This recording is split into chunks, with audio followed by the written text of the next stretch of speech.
now that we've kind of mastered dot plots, well, we understand them and we know how to read them, we're going to look at histograms. Histograms are just another way of showing data visually, kind of like a dot plot. Sometimes there are more advantages to histograms, sometimes you might want to use a dot plot, and we'll talk about when you would want to use one versus the other. But recall that our goal in data analysis is to describe patterns in data and create a useful summary about a group. When a graph summarizes the distribution of a variable, we see first the possible values of the variable, and second, the number of individuals with each variable value or interval of values. So we've mentioned this before, but if you just had if someone talked about, like in the previous example we saw on the previous page, hip girth or hip width for people that exercise regularly, if you took a survey of, what was it, 507 people or whatever it was, and they just gave you values and you presented them to someone, if you just see a list of 507 numbers, the number of centimeters that someone's hips are, then I wouldn't know what to do with that data. Looking at all these numbers, they're not even in order from smallest to largest or largest to smallest. I wouldn't really know, what the average one is. Is there a lot of variability here? What's the range? It's hard to say. So that's why we make graphs, just so someone can look at all the data visually and come up with a lot of conclusions just right away instead of having to sort through a bunch of numbers.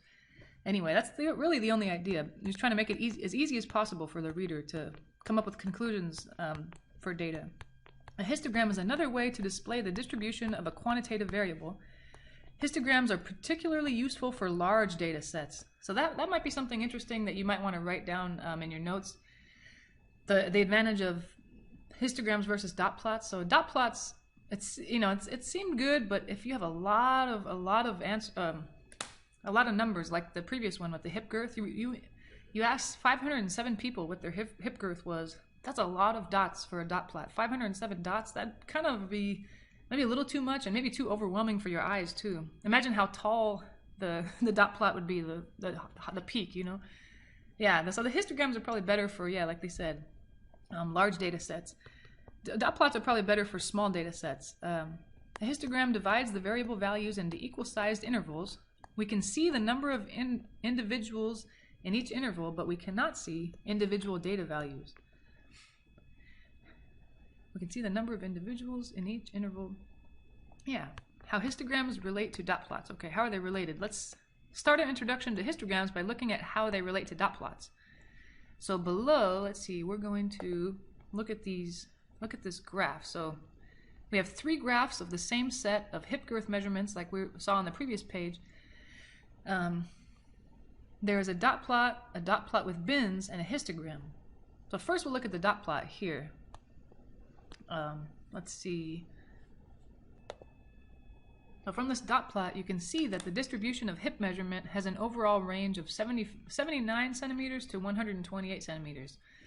For convenience, we started the axis at 75 and ended the axis at 130. So usually, if you were going to create your own dot plot or histogram or whatever, you're kind of free to make the axis start wherever you want. So I think they're just kind of trying to use round numbers, ones that end in a 0 or a 5. These are kind of nice numbers.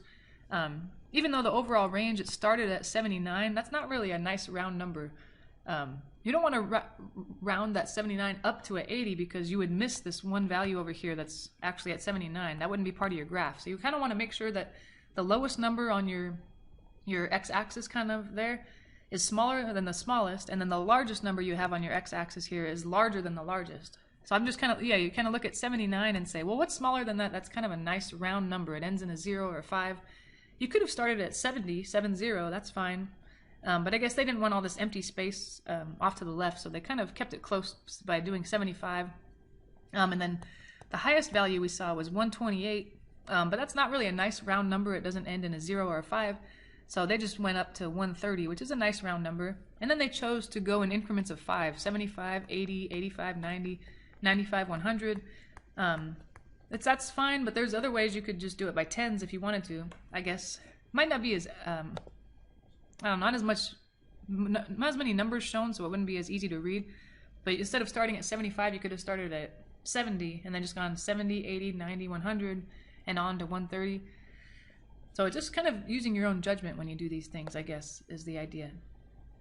Okay, in that dot plot, there's a lot of dots like we described. It's still kind of okay to look at it. I mean, it's not terrible to look at, but That's probably a lot of work for whoever made this or whatever program made this. Then we'll look at dot plots with bins. To create a histogram, divide the variable values into equal-sized intervals called bins. In this graph, we chose bins with a width of 5 centimeters. So kind of like we were saying that they're counting in the x-axis here, they're counting by fives. They went 75, 80, 85, 90, 95. So the bins, they're kind of cutting it off every 5 centimeters here. Let's see, they created bins. In this graph, we chose bins with a width of 5 centimeters, right. Each bin contains a different number of individuals. For example, 48 adults have a hip measurement between 85 and 90, but not including 90.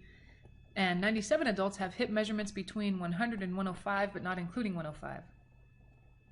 Okay, so we just kind of section them off. In this, like they said, in this case, they used 5 centimeters as one bin, but you could have used, I don't know, 10 centimeters as one bin. There'd be more individuals in each bin, and there would be fewer bins, but I don't think there's a right or wrong answer, but they just, this is what they chose to do, every 5 centimeters. And then once they made these bins, you can kind of see here in this dot plot here with the bins, they made these vertical bars. There's like these gray bars that section them off. And then they just counted the number of people that were in each bin. How many dots are in each of these bars, the gray bars and the white bars here. So there was only one dot in this very leftmost white bar. That's why there's a 1 here. And there were apparently 11 dots in this one, and et cetera, et cetera. There were 48 in the next, and on and on. Once you do that, then you can create what they call a histogram down here. Let's see. Where instead of putting dots, individual dots, just use the number of people in each bin to describe the data instead. It's kind of a simplified version of a dot plot, because sometimes a dot plot with a lot of people is hard to read. Or a lot of dots, I guess. It doesn't have to be people. So here's a histogram. Each bin is now a bar. The height of the bar indicates the number of individuals with hip measurements in the interval for that bin. As before, we can see that 48 adults have hip measurements between 85 and 90, but not including 90. Similarly, 97 adults have hip measurements between 100 and 105, including 100, but not including 105. In the histogram, the count is the number of individuals in each bin. For each bin, you can assume that values at the left-hand endpoint of the bin are included in the bin, but the values at the right-hand endpoint of the bin are not included. The count is also called the frequency. The frequency is how often something occurs, I guess. From these counts, we can determine a percentage of individuals with a given interval of variable values. This percentage is called a relative frequency. So we'll talk more about that. But frequency is just the number of times something occurs, but relative frequency is kind of like the number of times something occurs in comparison to the overall number of people or items or whatever we're studying here. So I guess with histograms, it'd be useful if you're not so much interested in the exact values, like in the dot plot above. Let's see, you could pinpoint, even though we had measurements like between, between say 85 and 90, I could see that there were the most people in this part of the bar graph, or sorry, this part of the dot plot, and then there was a lot of people here, but there weren't a lot of people that had 85. There were more that had 86 or 88, that kind of thing. But once you go to histograms, you're not gonna have that much detail. So not only, I guess the downside of dot plots is they don't represent a large amount of data very easily to see. But the downside of histograms is it's less detail. You're kind of losing detail. I know how many people there are between 85 and 90. They said here. Where were we? Here we go. Yeah, I know how many people they said they're 48. But I don't really know. Are most of them closer to 85? Are they closer to 90? I guess if you don't really care about that, then histograms are good. If I just want to know how many people are in one of those bins, then that's a good one.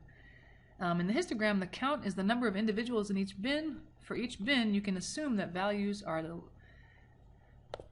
at the left-hand endpoint of the bin are included in the bin, but the values at the right-hand endpoint are not included. So that's kind of hard to remember, I guess. So each interval, so for example, in that interval we were talking about earlier, between 85 and 90, that if you see people in that bin, there were 48 people there, that really means they had between 85 to 89 centimeters. We're not counting the 90. 90 is part of the next bin. And that one goes from 90 to 94, not 95. 95 is for the next bin, which goes from 95 to 99, and on and on. So that's kind of a tricky thing to remember on these, I think. Let's see, but the count is, we said the count is also called the frequency. We talked about relative frequency. Okay. The next, if you want to watch the next short movie, it walks you through the transition from a dot plot to a histogram, which is kind of interesting. It reinforces what we just read, what we just talked about. It'll also give a preview of how to use a histogram to find relative frequencies, which will be covered in the examples below. So maybe take a second to watch it. It's pretty interesting.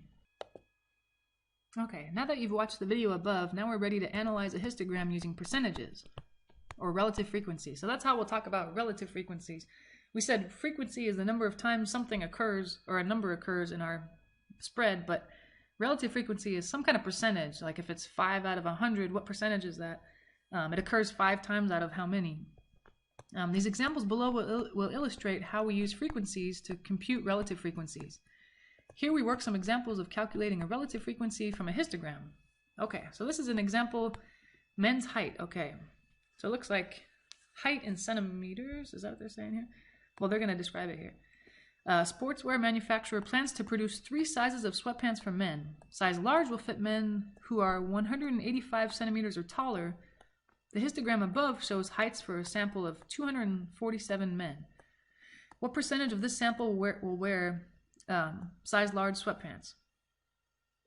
So let's see if we could do that. Maybe try to calculate that on your own, and then pause this video and then try to see if we get the same answer. So to do this example, we're going to need to consult this histogram here. It says that there are 247 men total. So we're going to say the size large. How many men out of the 247 would wear the size large?